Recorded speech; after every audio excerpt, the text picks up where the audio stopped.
Thanks for joining me in this segment of Belly Flopping into Mysticism. My name is Penny Colpin, and I'm using this forum as a way of exploring non-ordinary states of consciousness and how I accidentally fell into that. That's where the title comes from, belly flopping into a realm that could be considered that which the mystics seek.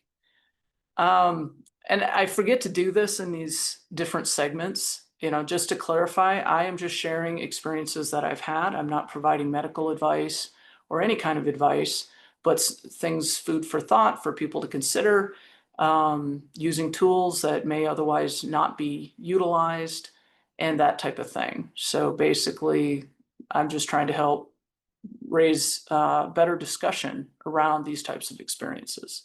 And as always, if you like what I'm doing, you support what I'm trying to do, feel free to subscribe, click like, share with your friends, share with your family, help me build an audience so that we can continue this discussion in a bigger way. This segment, I want to talk about the power of sensitivity is what I've come to call it. There's any number of times where people might say, oh, you're too sensitive. Oh, well, for me, having gone through this process, I've called it an ego collapse in other segments. That's one that resonates with me. You become real sensitive to so much more around you. And I believe that's because that's the subconscious processing that is revealed if the ego is considered to be kind of this filter between the subconscious and the conscious. So much more of that impact is likely to come up into the conscious realm because there's no filter. A few years ago, I was chatting with somebody about my types of experiences, and we get to laughing about them because they get to be goofy and fun. So many people have an impression that this type of experience is only frightening, only negative. It can be, certainly, but there's a lot of weird, hilarious stuff that happens. And so that's part of what I want to share as well. But basically, when I was talking to this guy, when I shared a number of things, he's like, wow, you have superpowers. And I'm like, no, no, no. And he's like, yeah, you do, which I never put it that way. But for someone to say that to me, given the trauma I endured, not just by the breakdown that I experienced in 1998 in Banff, but also in falling through the cracks of the mental health system, was at least as bad as the initial breakdown. And I would say it was actually worse. So somehow it's common for me to share stories even with complete strangers, and we'll end up joking or laughing. Some call them God winks, that type of thing. Some call them just synchronicity. That's fine too. But basically, being more aware of some of these subtle signs that are around us can lead to some really interesting things. And so I've mentioned this in other videos, but a friend of mine who's been through this type of experience, he calls them Easter eggs, kind of these gifts of meaningful connections, meaningful impact that lift your spirit a little bit or hit your nervous system in a positive way. Over time, because of these kinds of connections that I've made through these experiences, in a way, I've almost developed my own little language for them. So certain songs that I associate to specific people, and their stories behind how that happens. But then in time, those songs then remind me of that story and then play into future events. So for example, the song Let It Be, which is the song my mom wanted played at her memorial service. Some of my friends told me, boy, you could write a book on just the Let It Be stories. And I was like, well, no, not really, because every story would end with the song Let It Be playing, so there's no tension there. But there's also a song, Sweet Child of Mine, which initially I associated to my dad after he passed. But then the day after my mom passed, I came across a bunch of 45 singles, one of which was Sweet Child of Mine. So she kind of commandeered that. And I generally think more of her when I hear that song now. And so even in May, as Mother's Day approached, there were a couple just small little instances where at one point I was leaving a store and I was thinking of several stories that had happened 2 years ago involving Steve Winwood's, I almost said Steve Taylor, that's a different rock artist, but Steve Winwood's song Higher Love that I associated to my mom. And there's a whole string of like 5 or 6 stories that happened over 5 months. At some point I'll share them, but not today. But for whatever reason, as I left this store, I was thinking about higher love and those stories. And of course, it I loved it. You know, I thought of my mom, and it was very kind, very loving. And I get in the car, and the song that was playing was No, Not Higher Love, but Sweet Child of Mine. So here I'm thinking of my mom and those lovely stories that I associate to her, and here's the song Sweet Child of Mine playing. Well, a few days later, it was again just before Mother's Day, I was walking into a grocery store, and there was a young child, maybe about 4 years old, blonde, curly hair, with his dad. I guess it was her dad. And the child was holding this big heart-shaped balloon, said, "Best mom." I didn't see the whole thing. And I thought, wow. And I think I even said to him, I go, "Wow, I wonder who that's for." You know, it's pretty obvious. And the father kind of chuckled. And I said, "Boy, I bet your mom's going to love getting that." And we just chatted a little bit. So I went into the store, came out, and they were still there. And I just said, "Well, you guys have a lovely day," or something. And I go and get in my car. But even between when I saw them again and I walked to my car, I thought, how neat is that? It reminded me of when I was a little girl and had naturally blonde, yellow blonde, curly hair when I was about 4 and 5 years old, and just got to thinking about that. And of course, I get in the car. First, the song that was playing was Sweet Child of Mine. And it just lifted my spirits. You know, it was like, oh, hey, mom, thanks for saying hi. And then I realized, even then in my morning errands, I was heading off to the store that when I'd visit her, Saturday mornings, we'd go off and do some shopping and dinging around, that I was heading to the store that we used to regularly go to. So there were just some little things like that. I'm not saying they're earth shattering, but it is something that being sensitive to that, there's a nudge that hits my nervous system now because of these deep, intense experiences that I've had that are kind of fun. And so even just a few days before Mother's Day, I went into one of the thrift stores in town, and there's a whole wall full of bookshelves, or there's bookshelves all along full of books. And they sell their books for like $1 or $2, which is fabulous because a lot of the books I find interesting are 30, 40 years old. And so I can often come across interesting books for just a couple of bucks. And one thing in that I've noticed over the years is that my eyes often, not always, but often have a knack of just going right to a book that's kind of interesting, which you could say is kind of a quantum thing or something. But I was browsing along and I turned my head, and here's a book that on the binder in large capital letters says Mothers. And I thought, huh, that's kind of cool. Well, right next to it was my mom's favorite book. It was called The Education of Little Tree. And many times over the years, she would say, "Boy, that's a book you have to read."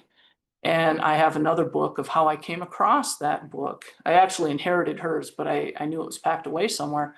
But the first year after she passed, I came across that book at a different thrift store like 2 days before Mother's Day. So it was kind of like her gift to me.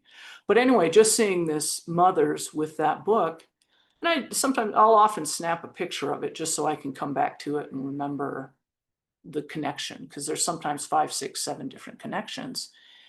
Well, when I looked at the picture a few days later, I realized that on the other side of her favorite book was a book that said "Still Lives" or "Still Lives." I'm not sure how it would be pronounced. But so here's this Mother's Still Lives. So it's kind of like mom's going, "Hey, I'm still here. I'm still here." And so I chuckled at that. And then even after I snapped the picture, I turned my head slightly to the left, and there was Anatomy of an Epidemic, which is a book by Robert Whitaker, who of course was my first guest that I got to interview a couple years ago. So there's just all these little threads of connection that lead into deeper things of meaning to me. And that's why this friend of mine, I think the concept of Easter eggs is very apt and very, very helpful. And he used to say, "Every day's Easter." But he would also say every day's Halloween, because we all wear our masks, which goes to Carl Jung and the personas and stuff like that. We can save that for another time. Also in May, for whatever reason, a couple Sundays ago, I was out in a store and I was just walking along and I was thinking about my trips to Banff and Canmore that I've gone up there a few dozen times over the last 25 years. And I was thinking of the last time that I'd been there in the fall, which would have been 2018. That was, my mom enjoyed the fall colors. But then I got to thinking about our last trip together, which was in 2019. And the day we left, I pack up the car, pull it up, help her in the car. She was in her mid 80s. She gets in the car and I go around, start it up, and we're about ready to pull out. And softly she said, "It was 20 years ago tonight that Jeff died." And I said, I thought of that just the other day. And then I noticed that the song Hello by Adele came on, which a few years earlier, I'd been thinking of Jeff and that chorus played, which is Hello from the Other Side. And then there's other lyrics in there but it was the Hello from the Other Side that while I was thinking of Jeff, he was like, "I'm right here. Hey, hello from this side of things." And so there's an association there. But right after she said that, as I get in, I'm starting up the car, that song started from the beginning. And just as I pulled out, it's, playing the intro, starts to play the first verse. And I knew what was happening because I knew the lyrics of this song. And I also knew my mom did not listen to pop music. I mean, she could recognize Beatles music, but again, that was because Jeff played it all the time when back in the late 60s and early 70s.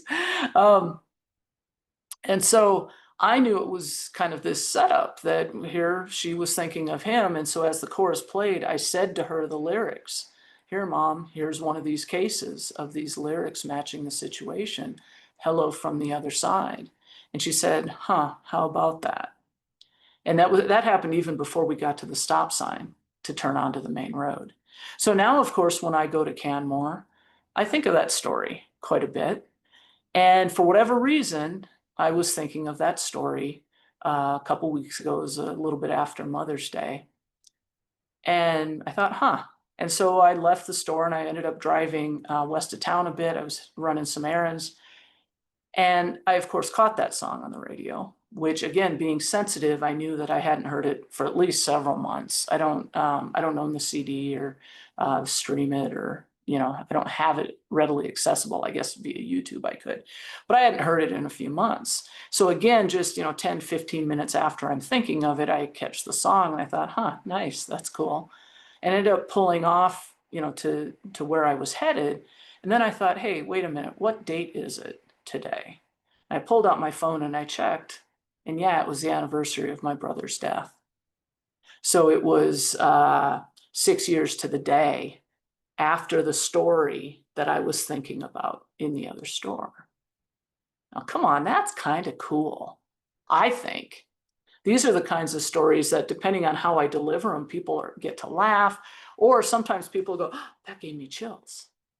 And anytime that happens, I'm like, hey, pay attention. That spirit going, hey, hey, hey, this one's for you. Pay attention. And so again, there's value to being sensitive because it can lead to some really cool stories. And so there's another story. I mentioned that when I talked about abstract concepts earlier in this series, that last year I'd actually prepared like a PowerPoint and I was going to try and go through all these definitions and put it all together. And as I was kind of practicing, I thought, oh, this is so dry that I never even recorded it. But one of the things that happened at the end, after I'd been pulling this together for a bit, one of the things I was going to mention is something that my mom said quite a bit was, we live in our minds. And she had said that, I don't know, even going back maybe 15, 20 years before she died. Well, it was sometime after the breakdown. So it would have been like in 2004, 2005 was maybe the first time I heard it.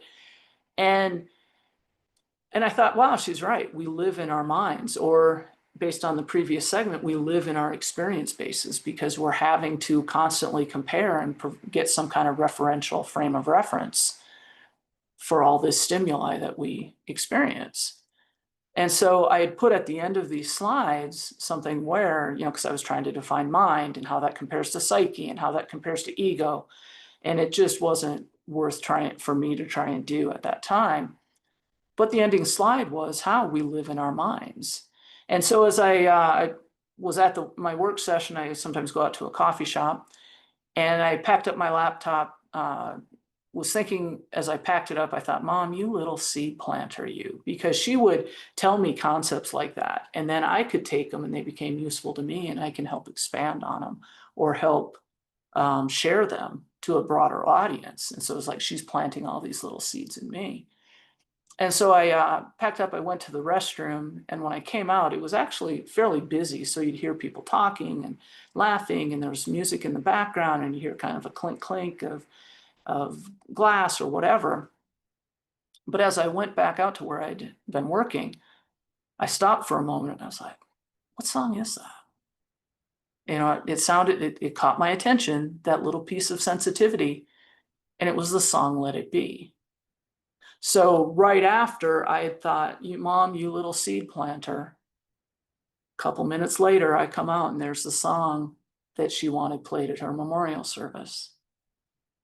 Come on, that's cool. Even if you don't believe in meaning behind it. I mean, that's a type of synchronicity. And again, if you can't understand why that would be significant to me, that's on you. That's on you. So I embrace this kind of sensitivity stuff. And I end up going through this breakdown awakening type process. Those types of experiences happen all the time. I mean, multiple a day. And again, that goes to the ego not being there or whatever, but that can allow people to build out a different experience base. And in some ways, it's almost like just cramming more material in. Rumi had the quote that said, the wound is where the light enters you. And I've been known to say there were massive wounds in that form of light and information and download, or however you want to call it. And that too often is what, well, one, it's very overwhelming usually to the person involved, especially if they've not sought that out in a more mystical concept. If they just happen to fall in, this ego collapses, the wounds happen, and then you end up in these non-ordinary states of consciousness. It can be very confusing, it can be very frightening, depending on what you hit and what material is there. And so that's what but it's not for everybody. And a number of people come through these processes better for them.